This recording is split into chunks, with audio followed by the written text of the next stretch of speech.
ఎప్పుడెప్పుడు అని ఎదురు చూసిన ఇండియా పాకిస్తాన్ మ్యాచ్ ఛాంపియన్స్ ట్రోఫీలో ఆడేసాం, గెలిచేసాం, కసి తీర్చేసుకున్నాం. గతంలో జరిగిన దానికి బదులా తీర్చేసుకున్నాం. అప్పుడు వాళ్ళ వైపు నుంచి ఒక సెంచరీ పడితే ఇప్పుడు మన వైపు నుంచి ఒక సెంచరీ పడింది. బౌలింగ్లో డామినేట్ చేసాం, బ్యాటింగ్లో డామినేట్ చేసాం, ఫీల్డింగ్లో డామినేట్ చేసాం, అన్ని విభాగాల్లోనూ డామినేట్ చేసాం. ఒక సెంచరీ కొట్టాం, ఒక హాఫ్ సెంచరీ పడింది మన వైపు నుంచి. At the same time batsmen అందరూ కూడా బాగా ఆడారు. సో మళ్ళా విరాట్ కోహ్లీకి ఇంకొక సెంచరీ వచ్చింది, రికార్డుల్లో మళ్ళీ అతనికి ఒక స్థానం వచ్చింది. తన రికార్డుని పదిలపరుచుకుంటూ ఇంకా ముందుకు తీసుకెళ్తున్నాడు. ఈ మొత్తం విషయాలన్నీ కూడా ఎలా మనం గెలిచాం, పాకిస్తాన్ మీద ఎలా గెలిచాం, టాస్ దగ్గర నుంచి ఎలా జరిగింది, ఏం జరిగిందని మాట్లాడుకునే ముందు, ఇది త్వరగా శ్రీరామ్ క్రికెట్ అనలిస్ట్. మన ఛానల్ వేదాంత ఛానల్ అందరూ సబ్స్క్రైబ్ చేసుకోండి. వేదాంత ఛానల్లో క్రికెట్ మాత్రమే కాకుండా అన్ని అంశాల మీద కూడా వీడియోలు వస్తుంటాయి. కాబట్టి ఇమ్మీడియట్గా వేదాంత ఛానల్ సబ్స్క్రైబ్ చేసుకోవడమే మాత్రమే కాకుండా బెల్ ఐకాన్ నొక్కండి. బెల్ ఐకాన్ నొక్కితే మీకు ఎప్పటికప్పుడు వీడియో అప్లోడ్ అయినప్పుడల్లా మీకు అప్డేట్స్ అన్నీ వస్తూ ఉంటాయి, మీకు మెసేజ్లు వస్తూ ఉంటాయి. Thank you very much. ఇక అసలు వీడియోలోకి వెళ్దాం. సో ఛాంపియన్స్ ట్రోఫీలో ఎప్పుడెప్పుడు ఇండియా పాకిస్తాన్ మ్యాచ్ జరుగుతుంది అని ఎదురు చూస్తున్న అభిమానులందరికీ ఆనందం కలిగేలాగా ఇండియా పాకిస్తాన్ మ్యాచ్ స్టార్ట్ అయిపోయింది. టాస్ గెలిచి ఫస్ట్ బ్యాటింగ్ తీసుకున్నాడు కెప్టెన్ రిజ్వాన్, పాకిస్తాన్ కెప్టెన్ రిజ్వాన్. కొంచెం షాకింగ్ న్యూస్. ఎందుకంటే జనరల్గా ఎవరైనా చేస్ చేయడానికి ఇష్టపడతారు, మరి ఎందుకని చేస్ చేయడానికి ఇష్టపడలేదు అంటే డ్యూ ఉంటుంది అనే ఉద్దేశం. మరి డ్యూ ఉంటే జనరల్గా మరి పాకిస్తాన్ సెకండ్ బ్యాటింగ్ తీసుకోవాలి. మరి డ్యూ లేదు, ఉండదు అనుకున్నాడా, మరి ఏమనుకున్నాడో తెలియదు. ఎందుకు వచ్చిన టెన్షన్లో మనం అసలే ఆడలేము అనుకున్నాడా ఏంటో తెలియదు. కానీ ఎందుకంటే ఫస్ట్ మ్యాచ్ ఓడిపోయారు కాబట్టి సెకండ్ మ్యాచ్లో మరి టెన్షన్లో పడి అసలే ఓడిపోతామేమో, పాకిస్తాన్కి వెళ్ళడానికి మళ్ళీ కష్టమైపోద్ది, ఇండియా మీద ఓడిపోతే టెన్షన్ పడి ఓడిపోతే అనుకున్నాడు. మరి ఏంటనుకున్నాడు తెలియదు. టెన్షన్ లేకుండా ఫస్ట్ బ్యాటింగ్ చేద్దాం అనుకున్నట్టున్నాడు. కానీ అనుకున్నట్టు చేయలేకపోయింది పాకిస్తాన్ టీం. ఇమాము, బాబర్ ఆజం ఓపెనింగ్ చేశారు. మరి బాబర్ ఆజం సంగతి తెలిసింది, ఎప్పుడు పెద్ద మ్యాచ్ల్లో ఎప్పుడు స్కోర్లు కొట్టాడు. ఐర్లాండ్ మీద, లేదంటే జింబాబ్వే మీద, లేదంటే నేపాల్ మీద స్కోర్లు కొట్టి నేనే విరాట్ కోహ్లీ కన్నా గొప్పవాడిని అని చెప్పి ఆ పాకిస్తాన్ మీడియాలో వేయించుకుంటూ ఉంటాడు. సో అలాంటి బాబర్ మళ్ళీ ఈ మ్యాచ్లో కూడా పెద్దగా స్కోర్ కొట్టలేదు. ఓపెనింగ్ వచ్చి కేవలం 23 పరుగులు మాత్రమే చేశాడు. పోనీ ఓపెనింగ్ వచ్చిన ఇమాం లాస్ట్ మ్యాచ్లో లేడు, న్యూజిలాండ్తో ఆడిన మ్యాచ్లో లేడు. ఈ మ్యాచ్లో ఇమాం వచ్చాడు, ఫకార్ ప్లేస్లో ఇమాం వచ్చాడు. ఇమాం వచ్చినా కూడా ఇమాం కూడా పెద్దగా ఆడిందేం లేదు, రన్అట్ అయిపోయాడు. 10 పరుగులు చేసి రన్అట్ అయిపోయాడు. హార్దిక్ పాండ్యానేమో బాబర్ని అవుట్ చేశాడు కార్డ్ బిహైండ్. అది అయిపోయిన తర్వాత ఇక్కడి నుంచి ఈ 2 వికెట్లు తీసిన తర్వాత ఈ ఉత్సాహంలో ఉన్న ఇండియా మీద కొంచెం నీళ్లు చల్లారు. ఎందుకంటే రిజ్వాన్, కెప్టెన్ రిజ్వాన్, తర్వాత సౌద్ షకీల్ ఇద్దరు కలిసి కొంచెం మన మీద కొద్దిగా మన ఉత్సాహం మీద కొంచెం నీళ్లు చల్లారు. ఇద్దరు చాలా మంచి పార్ట్నర్షిప్ వచ్చింది. కానీ ఎక్కువ బాల్స్ డిఫెన్స్ ఆడేయడం వల్ల తర్వాత వచ్చిన బ్యాట్స్మెన్ అందరికీ టెన్షన్ అయిపోయి ఎవరికాళ్ళు కొట్టేయాలన్న తొందరలో, ఇంకా స్కోర్ లేదు అన్న తొందరలో కొట్టేయాలని చెప్పి ప్రయత్నం చేసి అవుట్ అయిపోయారు. బాబర్ ఆజం అయిపోయిన తర్వాత సౌద్ షకీల్ 62 పరుగులు చేశాడు. 62 పరుగులు చేశాడు. రిజ్వాన్ ఏమో 46 పరుగులు చేశాడు. కానీ అక్షర్ పటేల్ బౌలింగ్లో క్లీన్ బౌల్డ్ అయిపోయాడు. అంటే ఏమైందంటే వీళ్ళు ఎక్కువ బాల్స్ డిఫెన్స్ ఆడేశారు. ఈ 4 బ్యాట్స్మెన్, టాప్ 4 బ్యాట్స్మెన్ కూడా ఎక్కువ బాల్స్ డిఫెన్స్ ఆడేశారు. ఈ ఆడిన వాళ్ళలో చూస్తే ఇమాము ఆడిన బాల్స్లో 73% డాట్ బాల్స్, అంటే డిఫెన్స్ ఆడేసాడు, డాట్ బాల్స్, రన్స్ ఏమి రాలేదు. అలాగే బాబర్ ఆజం ఆడిన దాంట్లో కూడా 73% డాట్ బాల్స్, ఒక్క బాల్ కూడా రాలేదు. సౌద్ షకీల్ ఏమో 45% డిఫెన్స్ ఆడేశాడు, 45% బాల్స్ డిఫెన్స్ ఆడేసి 0 runs. At the same time captain Rizwan కూడా ఆడిన వాటిలో 56% డాట్ బాల్స్, ఒక్క పరుగు కూడా రాకుండా డిఫెన్స్ ఆడేసి. అంటే చూడండి ఎంత కట్టుదిట్టంగా మన వాళ్ళు బౌలింగ్ వేశారు. టాప్ 4 బ్యాట్స్మెన్ ఆడిన దాంట్లో 73%, 46%, 56% డాట్ బాల్స్. అంటే చూడండి ఎన్ని ఓవర్లు అసలు డిఫెన్స్ ఆడేశారు వీళ్ళు. సో ఇలా ఆడటం వల్ల రిజ్వాను అలాగే సౌద్ షకీల్ ఇద్దరు కూడా కొంచెం మంచి స్కోర్లు చేసినా కూడా టెన్షన్ అయిపోయింది లాస్ట్కి వచ్చేసరికి. అందరూ కూడా కొట్టేయాలి, ఎందుకంటే కనీసం 280 పరుగులు లేకపోతే ఇండియా మీద పరిస్థితి ఎలా ఉంటుంది అనేది వాళ్ళకి తెలుసు. అందువల్ల తీరా వీళ్ళిద్దరేమో రెగ్యులర్ ఇంటర్వల్స్లో అయిపోయారు. ఆ ఇద్దరిది కలిసి మంచి పార్ట్నర్షిప్ వచ్చింది. రిజ్వాన్ అయిపోయిన తర్వాత చాలా తక్కువ టైంలోనే మళ్ళీ షకీల్ అయిపోయాడు. సో దానివల్ల ఇంకా టెన్షన్ అయిపోయింది. ఇమీడియట్గా వెంటనే రెగ్యులర్ ఇంటర్వల్స్ టప వికెట్లు పడిపోయినాయి. సో టోటల్ వచ్చేసరికి కేవలం 241 మాత్రమే చేయగలిగారు. లాస్ట్లో మాత్రం కుష్దిల్ లాస్ట్ మ్యాచ్లో కూడా అతను బాగా ఆడాడు. ఈ మ్యాచ్లో కూడా బాగా ఆడి ఎంత కొట్టాడు, ఈ మ్యాచ్లో 38 రన్స్. కుష్దిల్ షా 38 రన్స్ కొట్టాడు.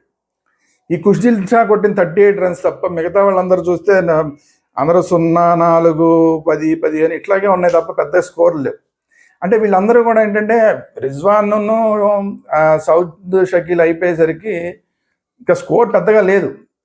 సో స్కోర్ని పెంచాలన్న తాపత్రయంలో ఆడి అవుట్ అయిపోయారు. వరుస పెట్టి వికెట్లు సమర్పించుకున్నారు. సరే, బౌలింగ్ విషయానికి వస్తే లాస్ట్ టైం బ్రహ్మాండంగా వేసిన షమీకి ఈసారి ఏమో వికెట్లు ఒకటి కూడా రాలేదు.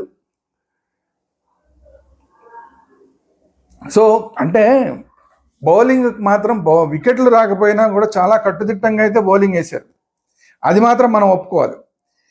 హర్షిత్ రాణాకి ఏమో 1 వికెట్ వచ్చింది, హార్దిక్ పాండ్యాకి 2 వికెట్లు, బాబర్ ఆజం వికెట్తో పాటు ఇంకో వికెట్ కూడా వచ్చింది. అక్షర్ పటేల్ రిజ్వాన్ని క్లీన్ బౌల్ చేశాడు, చాలా పెద్ద వికెట్.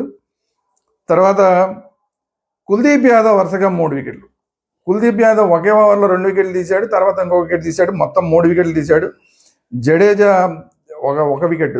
జడేజా తీసిన వికెట్ కూడా చాలా మంచి బాల్, ఆల్మోస్ట్ అన్ప్లేయబుల్ డెలివరీ కింద లెక్క. మిడిల్ స్టంప్ మీద పడింది. బ్యాట్స్మెన్ మిడిల్ స్టంప్ మీద డిఫెన్స్ ఆడే ప్రయత్నం చేశాడు, చాలా లైట్గా టర్న్ అయ్యి ఆఫ్ స్టంప్కి తేలింది. So clean bowled. సో మన వాళ్ళు బౌలింగ్ మాత్రం చాలా కట్టుదిట్టంగా వేశారు.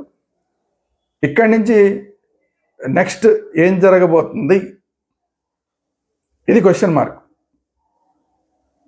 నెక్స్ట్ ఏం జరిగిందంటే Virat Kohli century, Shreyas Iyer half century, Gill almost half century, ఇది జరిగింది. కాకపోతే ఏంటంటే ఇంకా తొందరగా కొట్టాల్సింది, కొంచెం విరాట్ కోహ్లీ స్లోగా ఆడడం వల్ల విజయం అనేది కొంచెం లేట్ అయింది తప్ప విజయం మాత్రం కన్ఫర్మ్ అనేది 241 స్కోర్ ఎప్పుడైతే కనబడిందో అప్పుడే గెలిచేసినట్టు, ఇండియా గెలిచేసినట్టు. ఎన్ని ఓవర్లో గెలుస్తుంది అనేదే సమస్య తప్ప, ఏదో మధ్యలో అప్పుడప్పుడు ఏదో 2-3 వికెట్లు పడినాయి తప్ప అంతకు మించి గొప్పగా బౌలింగ్ వేసారా అంటే ఏమీ లేదు. కానీ ఏదో పెద్ద అద్భుతాన్ని సృష్టించినట్టు ఏదో ఒక్క బాల్ మంచి బాల్ పడింది కదా అని అబ్రార్ అహ్మద్ ఇచ్చిన కట్టింగ్ ఉందండి, అసలు మామూలుగా లేదు ఈ కట్టింగ్ మాత్రం. శుభ్మన్ గిల్ని అవుట్ చేశాడు, సరే ఓకే, మంచి బాల్ వేసాడు, లెగ్ స్టంప్ మీద పడింది, బాగా కట్ అయింది, ఆఫ్ స్టంప్కి మిడిల్ స్టంప్కి మధ్యలో తగిలింది. మంచి బాల్, బాగా టర్న్ అయింది, మంచి లెంగ్త్లో పడింది. గిల్ మిస్ అయ్యాడు, బౌల్డ్ అయ్యాడు, ఓకే. దానికి అబ్రార్ అహ్మద్ ఇచ్చిన కట్టింగ్ ఇలా వెళ్ళు అని కట్టింగ్ ఇచ్చడం. ఇప్పుడు ఎవరు వెళ్ళారు ఇంటికి? పాకిస్తాన్ ఇంటికి వెళ్ళిపోయింది. మన న్యూజిలాండ్ మీద ఓడిపోయింది, ఇప్పుడు ఇండియా మీద ఓడిపోయింది. ఇక మిగిలింది బంగ్లాదేశ్. ఈ ఊపులో రేపొద్దున బంగ్లాదేశ్ వాళ్ళు కూడా వీళ్ళని కొట్టేస్తారు. వీళ్ళు కొట్టినా కొట్టకపోయినా ఆల్రెడీ పాకిస్తాన్లో వీళ్ళని కొడతారు ఇప్పుడు గ్యారంటీగా. ప్రేక్షకులు అభిమానులు అందరూ ఉంటారు కదా, వాళ్ళందరూ ఆల్రెడీ ఈ అబ్రార్ అహ్మద్లు వీళ్ళందరి సంగతి చూడడానికి అక్కడ రెడీగా ఉంటారు. డిఫెండింగ్ ఛాంపియన్గా వచ్చి ఈ స్థాయిలో వరుసగా ఓడిపోవడం అనేది మొన్ననే చెప్పేసాం మనం, ఎప్పుడో మన న్యూజిలాండ్ మీద ఓడిపోగానే ఇది న్యూజిలాండ్ మీదే ఓడిపోయిందంటే రేపు ఇండియా మీద ఆ టెన్షన్లో వచ్చి ఖచ్చితంగా గెలిచే అవకాశం లేదు, పాకిస్తాన్ గెలిచే అవకాశం లేదు, పైగా శుక్రవారం కూడా కాదు. సో ఎట్టి పరిస్థితుల్లో వాళ్ళకి ఛాన్సే లేదని కూడా మనం మాట్లాడడం జరిగింది, అదే నిజమైంది. ఓపెనింగ్గా వచ్చిన రోహిత్ శర్మ సరే ఎప్పటిలాగానే ఆడాడు, ఎప్పటిలాగానే షాట్లు కొట్టే ప్రయత్నం చేస్తూ ఒక అద్భుతమైన యార్కర్ డెలివరీకి అవుట్ అయ్యాడు. ఏమాత్రం రోహిత్ శర్మ తప్పుపడడానికి లేదు. 20 రన్స్ కొట్టాడు, చాలా అద్భుతమైన షాహిన్ షా ఆఫ్రిది వేసిన ఒక అద్భుతమైన యార్కర్కి అవుట్ అయ్యాడు. అలాగే సేమ్ ఇంకొక ఓపెనర్గా వచ్చిన విరాట్ కోహ్లీ కూడా ఒక అద్భుతమైన అబ్రార్ అహ్మద్ వేసిన అద్భుతమైన డెలివరీకి అవుట్ అయ్యాడు. ఇద్దరిది కూడా ఏమాత్రం మనం పొరపాటు పట్టాల్సిన అవసరం లేదు, ఇద్దరు కూడా చాలా పర్ఫెక్ట్గా ఆడారు. శుభ్మన్ గిల్ అయితే 40 కొట్టాడు, జస్ట్ ఒక 4 రన్స్ ముందు 50కి ఒక 4 రన్స్ ముందు దురదృష్టవశాత్తు ఒక మంచి బాల్ అవుట్ అయ్యాడు. సరే, ఆ తర్వాత వచ్చిన మన శ్రేయాస్ అయ్యర్ హాఫ్ సెంచరీ చేశాడు, 56 కొట్టాడు. 56 కొట్టి శ్రేయాస్ అయ్యర్ కూడా ఇమాం పట్టిన ఒక అద్భుతమైన క్యాచ్, ఫ్లయింగ్ క్యాచ్, రైట్కి ఫ్లై చేసి గాల్లో ఉండగా మొత్తం బాడీ అంతా ఇలా ఫ్లాట్గా గాల్లో ఉంది, ఆ టైంలో పట్టాడు క్యాచ్. చాలా అద్భుతమైన క్యాచ్కి శ్రేయాస్ అయ్యర్ అయ్యాడు. సో ఈ 3 షాట్ల విషయంలో ఎక్కడా కూడా ఎవరిని తప్పు, ఈ 3 అవుట్ల విషయంలో ఎక్కడ ఎవరిని తప్పడం లేదు. శ్రేయస్ అయ్యర్ అవుట్ అయిన తర్వాత హార్దిక్ పాండ్యా వచ్చాడు. హార్దిక్ పాండ్యా కూడా రావడం ఒక 4 కొట్టాడు, తర్వాత ఇంకో 2 రన్స్ కొట్టాడు. కానీ అదే కొట్టాలన్న ఊపులోనే లెగ్ సైడ్ కొడదామని చెప్పి పుల్ షాట్ చేద్దామని చెప్పి ప్రయత్నంలో గ్లౌకి తగిలింది, అవుట్ అయింది. ఓకే, ఎందుకంటే అప్పటికే మనకి విజయం ఆల్మోస్ట్ కన్ఫర్మ్ అయిపోయింది. విజయం కన్ఫర్మ్ అయింది, కానీ అప్పటికి ఇంకా పరిస్థితి ఏంటయ్యా అంటే మా విరాట్ కోహ్లీ సెంచరీ కొట్టగలుగుతాడా, కొట్టలేకపోతాడా? శ్రేయస్ అయ్యర్ కూడా అప్పటికి విరాట్ కోహ్లీకి ఛాన్స్ ఇస్తూనే ఉన్నాడు. 50 అయిపోయిన దగ్గర నుంచి విరాట్ కోహ్లీకి ఛాన్స్ ఇస్తూనే ఉన్నాడు. విరాట్ కోహ్లీ మాత్రం సింగిల్సే తీస్తున్నాడు. టపటప్ప 4 4లు కొట్టి అవగొడతాడేమో అంటే అవగొట్టకుండా సింగిల్సే తీస్తున్నాడు. దాంతో టెన్షన్ మొదలైంది. ఏంటి పరిస్థితి? రావడమే హార్దిక్ పాండ్యా వచ్చి ఒక 4 కొట్టాడు. ఇంకా అయిపోయిందిరా బాబు, ఇంకా విరాట్ కోహ్లీ సెంచరీ కష్టం, మనం గెలిచిపోవడం అయితే పక్కా గెలిచిపోతాం, కానీ విరాట్ కోహ్లీ సెంచరీ కొంచెం కష్టం అనిపించింది.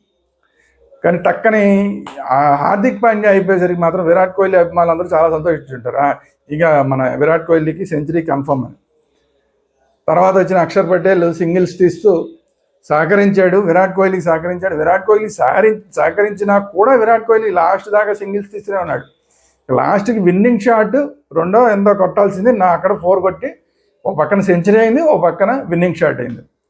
సో అలాగా ఇండియాకి పాకిస్తాన్ మీద, చిరకాల ప్రత్యర్థి పాకిస్తాన్ మీద winnowing shot with century Virat Kohli కొట్టి మ్యాచ్ని గెలిపించడం జరిగింది. 240లో 100 రన్స్ విరాట్ కోహ్లీని కొట్టాడంటే ఏమాత్రం చాలా బాగా ఆడినట్టే. కాకపోతే ఏంటంటే ఎక్కువ సింగిల్స్, ఎక్కువ డిఫెన్స్ ఆడేయటం కానీ లేదంటే డాట్ బాల్స్ కానీ చాలా ఎక్కువ ఉన్నాయి విరాట్ కోహ్లీ.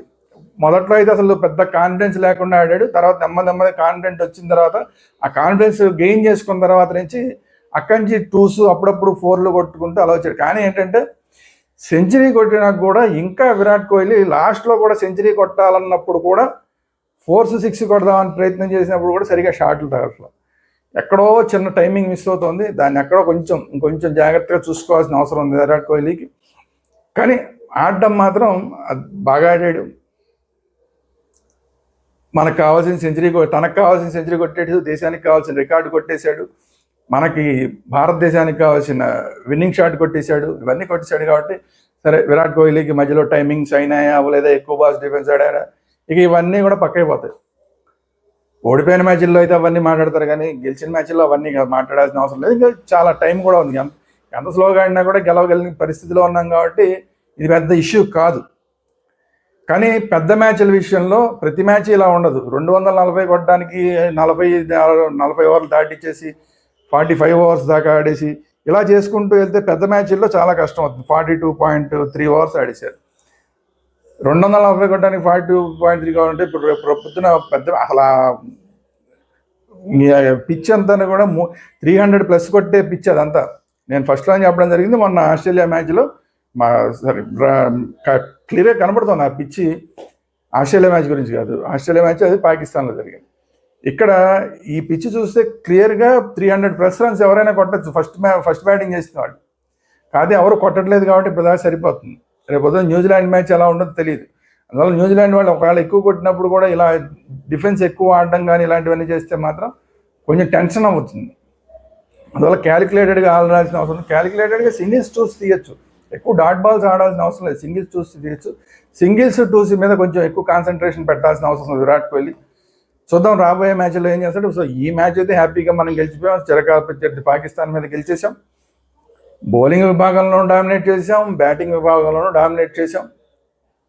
ఏదో అబ్రార్ అహ్మద్ లాంటి వాళ్ళు ఏదో అప్పుడప్పుడు కామెడీ కోసం లాగా ఓడిపోయే మ్యాచ్లో ఏదో మనకి కటింగ్ ఇచ్చి ఏదో చిన్న కామెడీ చేసాడు అనుకోండి, అది మనం పట్టించుకోవాల్సిన అవసరం లేదు.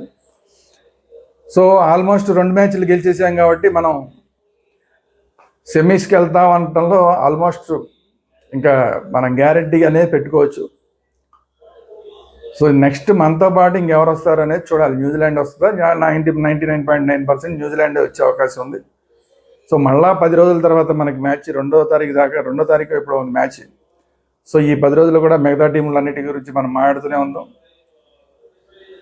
మళ్ళీ ఒకసారి పాకిస్తాన్ మీద మళ్ళీ ఒకసారి గెలిచినందుకు, లాస్ట్ ఛాంపియన్స్ ట్రోఫీ గుర్తుంటే అక్కడ ఒక సెంచరీ పాకిస్తాన్ వైపు నుంచి పడింది, ఇప్పుడు ఒక సెంచరీ ఇండియా వైపు నుంచి పడింది. సో చెల్లుకు చెల్లు, అక్కడ కూడా చెల్లుకు చెల్లు చేసాం మనం. So all the best India. ఇది ఈరోజు వీడియో. ఈ వీడియో కనుక మీకు నచ్చినట్లయితే లైక్ చేయండి. మీ అభిప్రాయాలు ఏంటనేది కామెంట్ రూపంలో తెలియజేయండి. అట్ ది సేమ్ టైం మన ఛానల్ వేదాంత ఛానల్ని సబ్స్క్రైబ్ చేయండి. At the same time bell icon కూడా నొక్కండి. Thank you very much. జై హింద్, జై భారత్ మాతాకి జై.